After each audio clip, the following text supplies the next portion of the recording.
আমাদের এই বৈচিত্র্যময় সমাজে প্রায় আমরা অনবরত টিভি, মুভি, ওয়েব সিরিজ সবসময় দেখে থাকি। তো আমরা সেখানে লক্ষ্য করে থাকি কোনো ব্যক্তি তার মানসিক যন্ত্রণা, কষ্ট, বিভিন্ন সমস্যার চাপে পড়ে সুইসাইড করতে বাধ্য হয়। কিন্তু আমরা কখনো কি এই জিনিসটা কোথাও দেখেছি যে কোনো উদ্ভিদ বা গাছের সংস্পর্শে আসার ফলে মানুষ সুইসাইড পর্যন্ত করতে বাধ্য হয়? আগে হ্যাঁ, ঠিক এমনটাই হয়ে থাকে। অস্ট্রেলিয়ার কুইন্সল্যান্ডে উত্তর পূর্ব রেন ফরেস্টে জিম্পি জিম্পি নামে এমন এক ধরনের উদ্ভিদ পাওয়া যায় যার সংস্পর্শে যদি কোনো ব্যক্তি বা মানুষ আসে, তার যন্ত্রণা এতটাই ভয়ানক হয়ে থাকে যার ফলে মানুষ সুইসাইডও পর্যন্ত করতে বাধ্য হয়ে থাকে। আসুন তাহলে এই জিম্পি জিম্পি উদ্ভিদের সম্পর্কে একটু তথ্য খুব ভালো করে জেনে নেওয়া যাক। 1866 সালে প্রথম এই উদ্ভিদের সন্ধান মেলে অস্ট্রেলিয়াতে।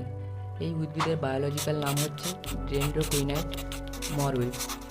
এই উদ্ভিদের বৈশিষ্ট্য হলো এই উদ্ভিদটি সাধারণত 3 মিটার লম্বা হয়ে থাকে এবং হৃদয় আকৃতির সরল পাতা হয়ে থাকে। ডালপালা, ফুল, ফল সমস্ত অংশই লোম দ্বারা আবৃত থাকে এবং এই উদ্ভিদে প্রায় সারা বছরই গোলাপি কালারের ফুল হয়ে থাকে, কিন্তু গ্রীষ্মকালটার ফুলের পরিমাণ বেশি হয়ে থাকে। এই উদ্ভিদের সমস্ত অংশ এতটাই পরিমাণ বিষাক্ত হয়ে থাকে যে মনে হয় যেন কোনো বিষাক্ত সাপ দংশন করেছে।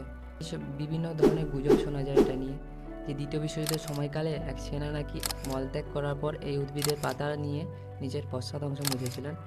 তার যন্ত্রণা এতটাই ভয়ানক হয়েছিল যে তিনি তার নিজের বন্দুক দিয়ে সুইসাইড করতে বাধ্য হয়েছিল। তাছাড়াও বিভিন্ন জঙ্গলের বহু কাঠুরিয়া এই পাতার আক্রান্ত হয়েছে।